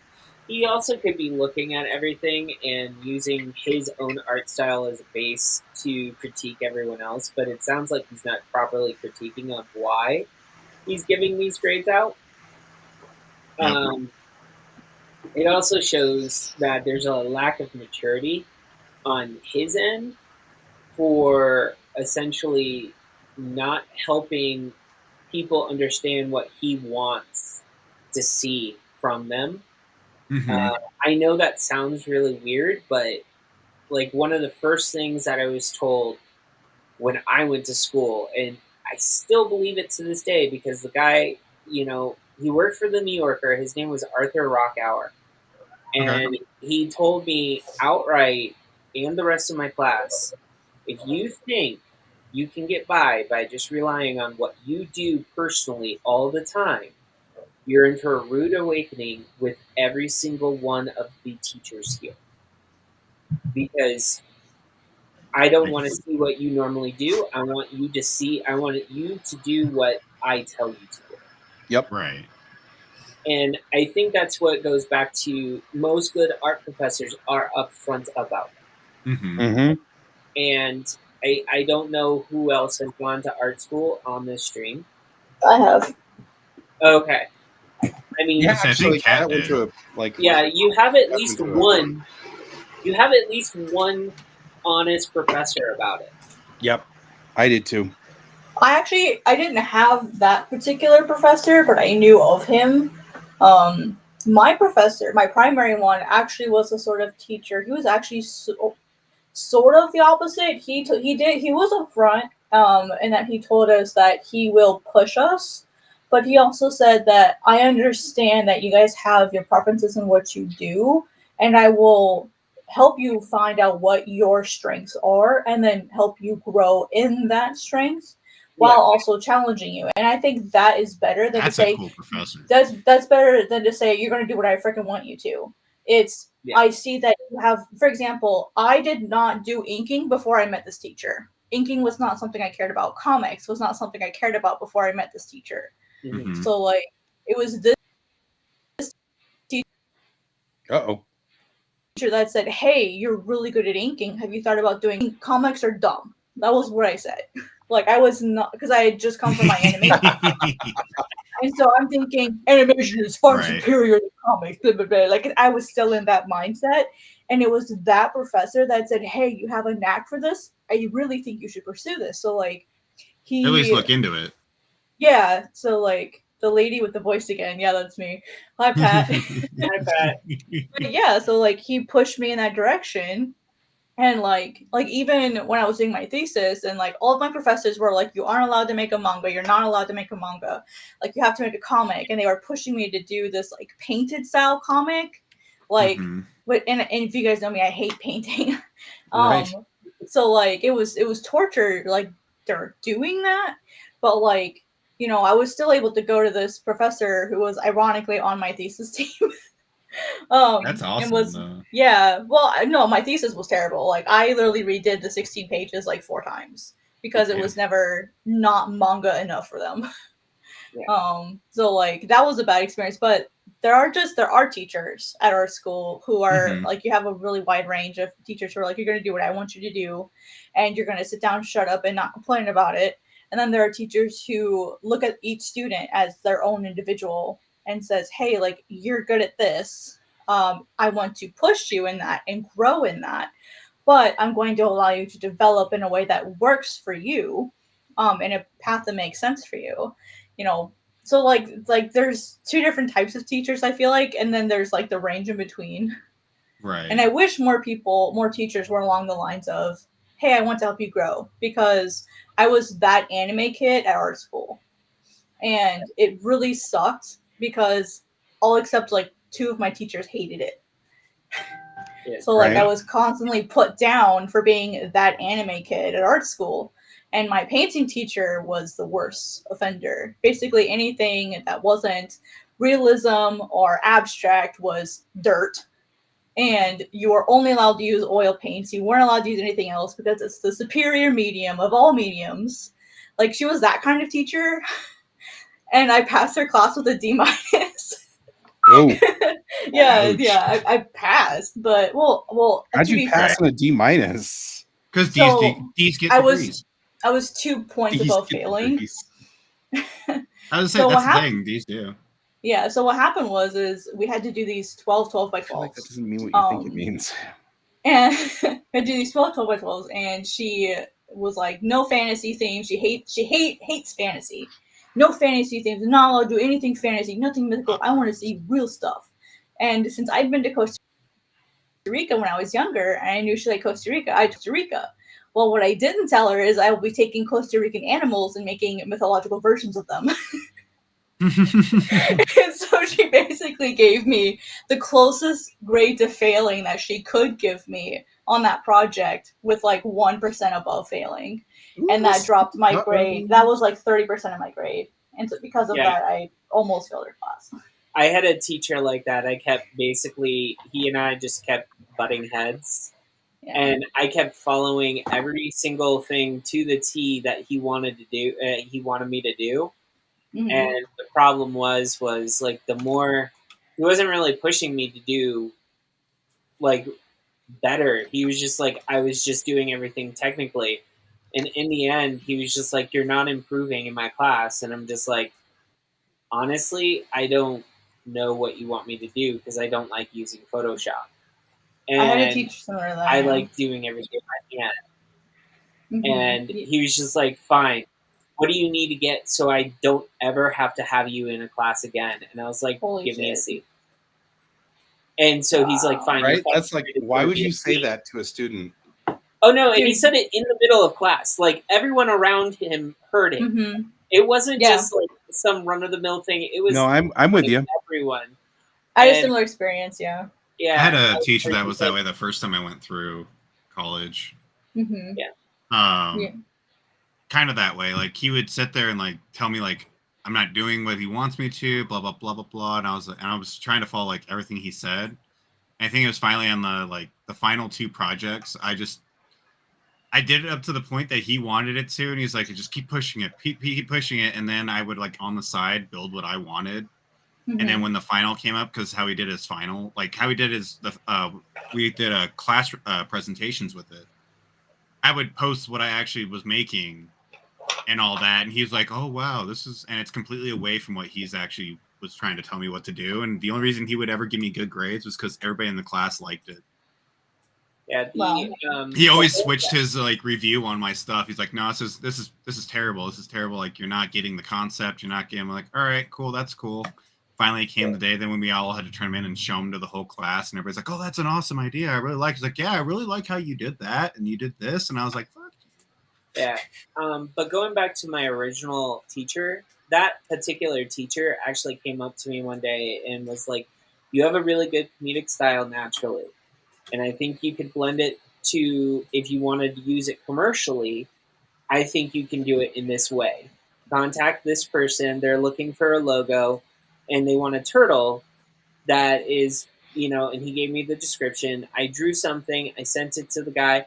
I didn't realize I was going to be working for this guy's son.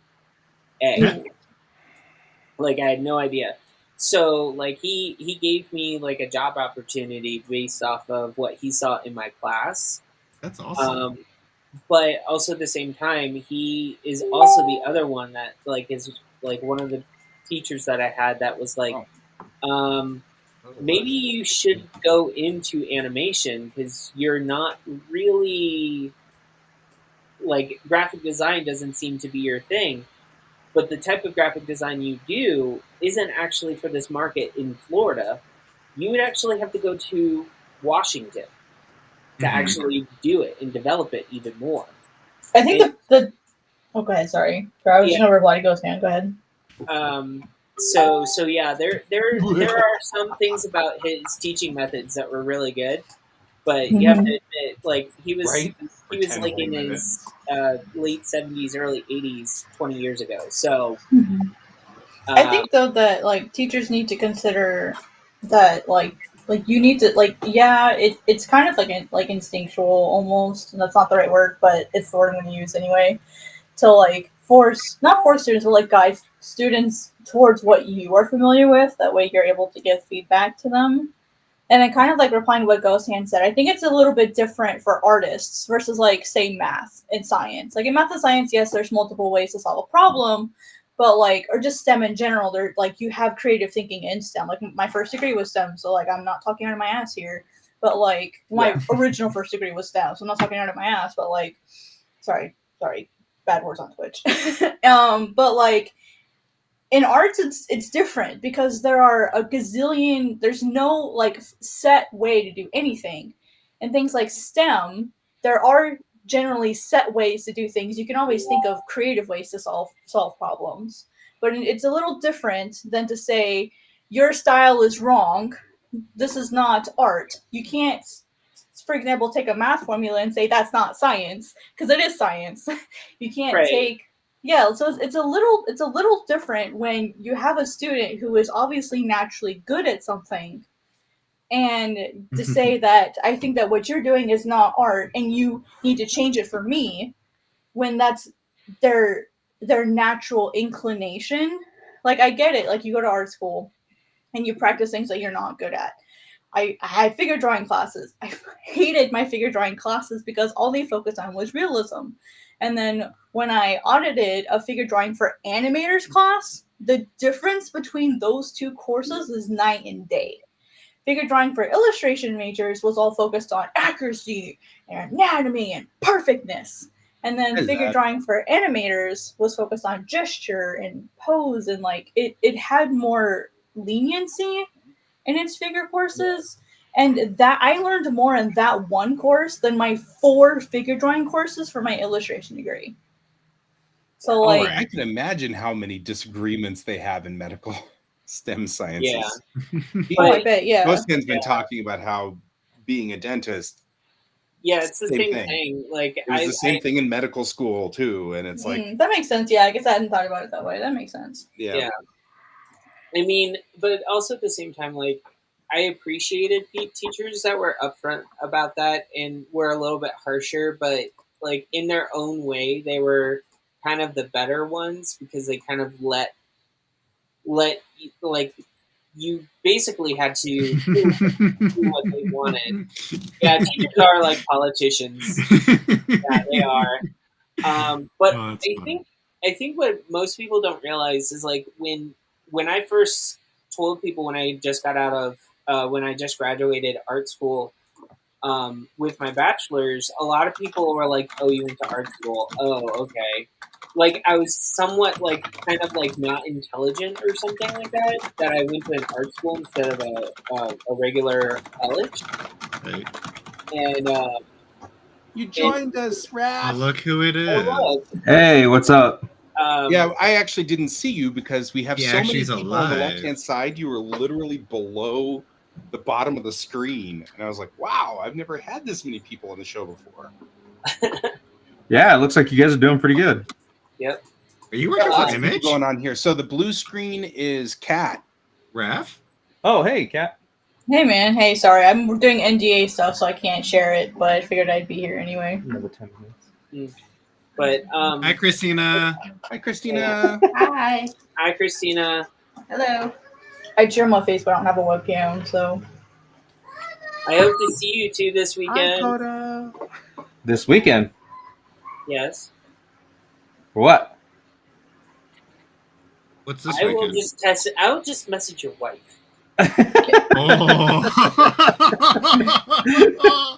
Hey, Raph, what's with that image imprint, eh? I am doing fun covers for their 30th anniversary. Just for shits and giggles. Nice. Oh, for fun. Nice. Yeah. Oh, okay. I was like, are you actually working on Cyberforce right now? I was about to say, that's NDA there, Raph. Yeah, that's trouble there is what that is. No, Yeah, I was like, wait, what? no, I don't know these guys. You know that. Right. We all know that. Yes, we do, sir. Sure. Hey, a lot of things happened in the past few years since I haven't seen everybody, so Yeah, it could that's have been a thing now. Yeah, same. I've moved since I left Colorado. I've probably moved like 8 or 9 times since I left. Yeah, I know. Yeah. We've been. I think that was one of the discussion topics. Like yesterday, when you were on there with, it was like, wait, last time you were here, I thought you were here. Well, I was there, but what about here? Well, I was Yeah, there we were too. talking about that. Like, yeah, the first time I was like, wait, Cat, I what are lived you in doing here? 3 different places in South Dakota. I was in Los Angeles for a while when I was interning at Tokyo Pop. And then I went to Florida for a little while, and then I went back to South Dakota, and then I went back to Florida, and now I'm in Tennessee. And I just got a studio, which I can't move into till August, but I have one. So I was like, gonna say South Dakota to Florida twice. That's a big move. dude, like South Dakota sucks for cons. It does. There's one con a year, man. There's one, and like Omaha is 4 or 5 hours away. Chicago's almost 10 hours away. Like they're all so far away, and The only thing South Dakota really has is Sturgis, and that's the only thing anybody knows. Nah, Sturgis sucks. It does. I've been there once. It was fun, but I got City's bored okay. real quick.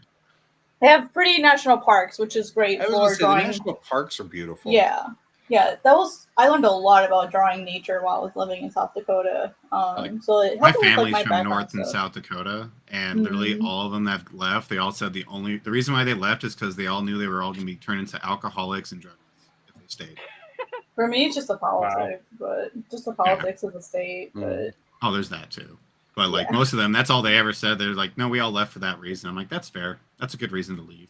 It's some very fascinating history in South Dakota. Black Hills. Yeah, we actually. Area. Mm-hmm. Yeah, it's super pretty up there, but there's really nothing to do. We never shut down during the pandemic either. Yep. Oh yeah, no, they never did. Yeah. So.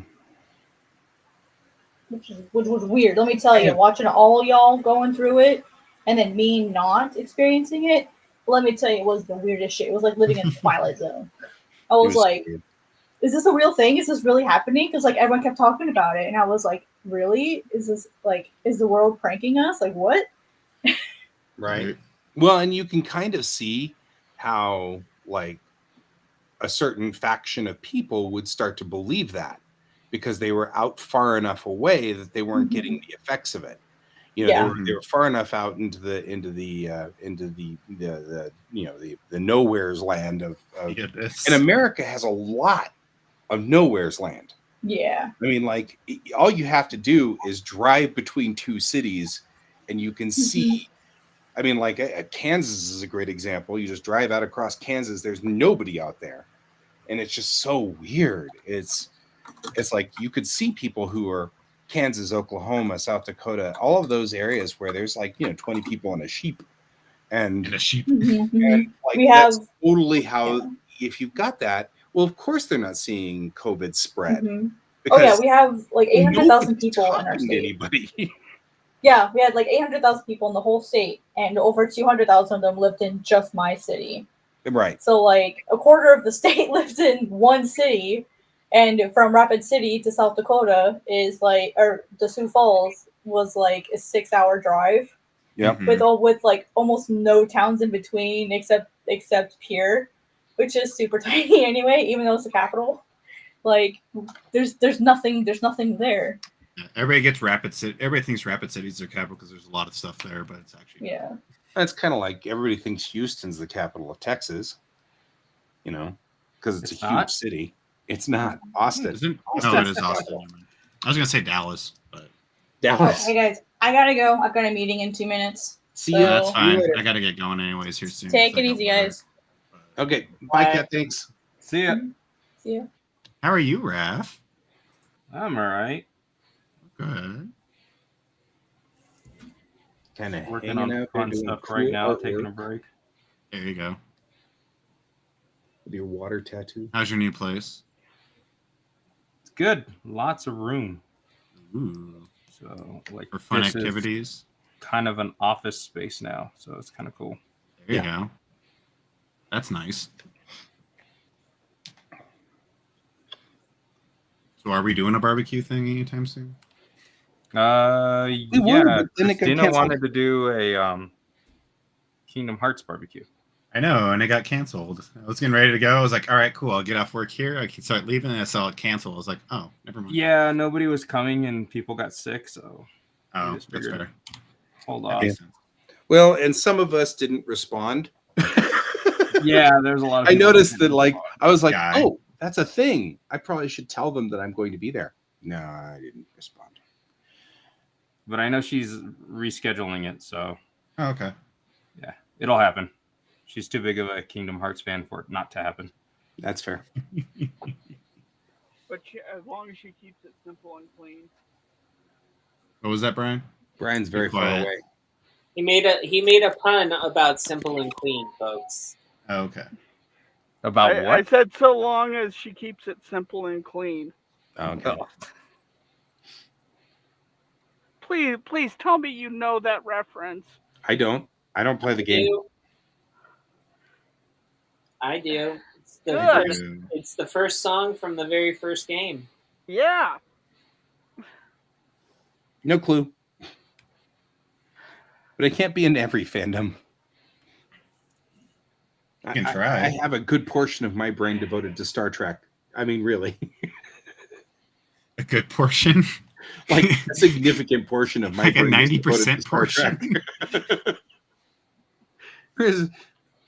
Like we were watching Picard last night, and I'm like, oh, this is probably a reference to this episode in Enterprise, and this is probably a reference to this episode in TNG, and I have a significant portion of my brain devoted to Star Trek.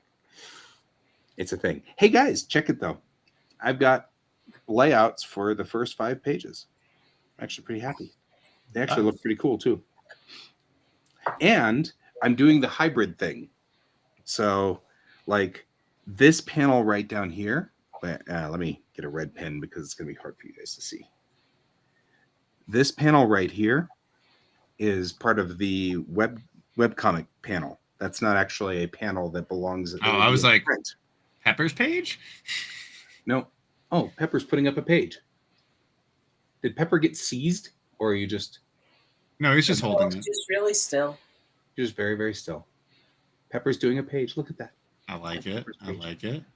No, I basically stopped. My hands started cramping. It's 11, so It's time for us to all probably settle in and go. I gotta go. But it's Well, good to have. Going to Raph back here. to Coda. Yep. Yep. But I was gonna. Yep. So I'm actually pretty excited. I've got all these pages that are now finally being penned in. So I should be able to next week start actually drawing on these. What was that, Raph? I was wondering when we were going to nights.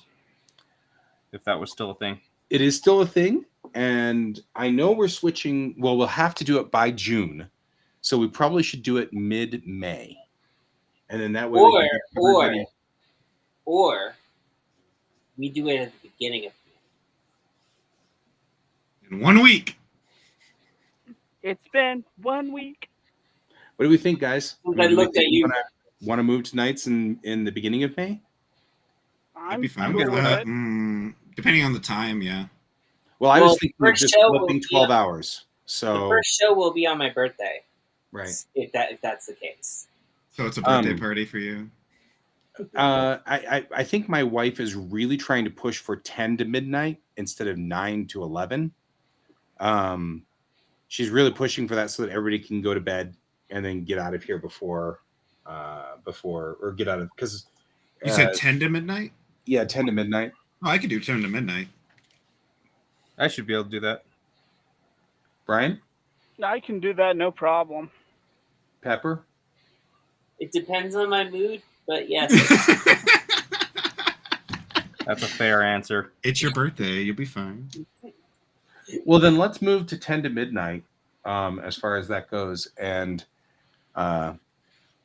so I was going to say I'll rebroadcast at 11 or 10, 9 to 11 every day, except that the truth of the matter is that it's permanent. Everything lives on the internet forever, so you'll be able to see this at any time.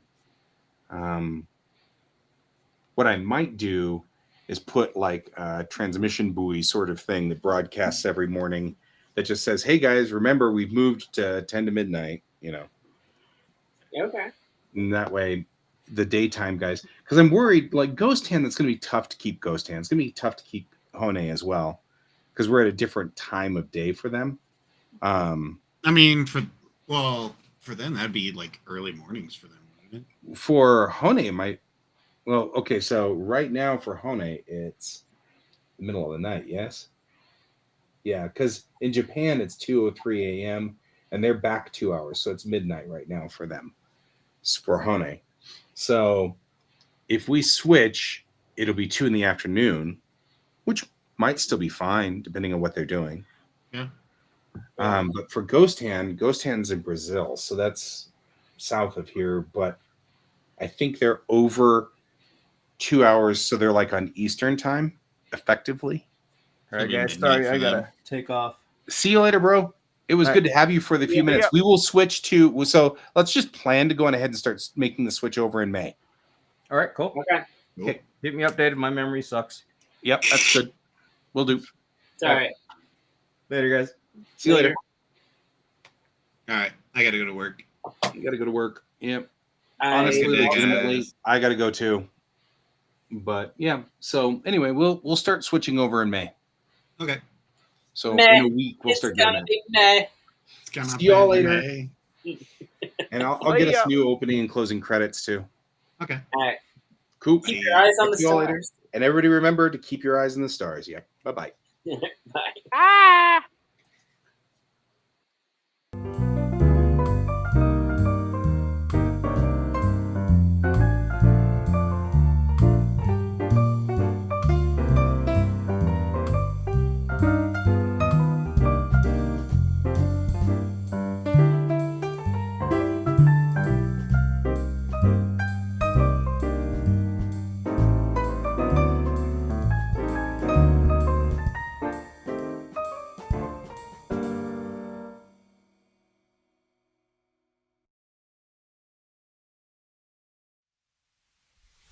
computer.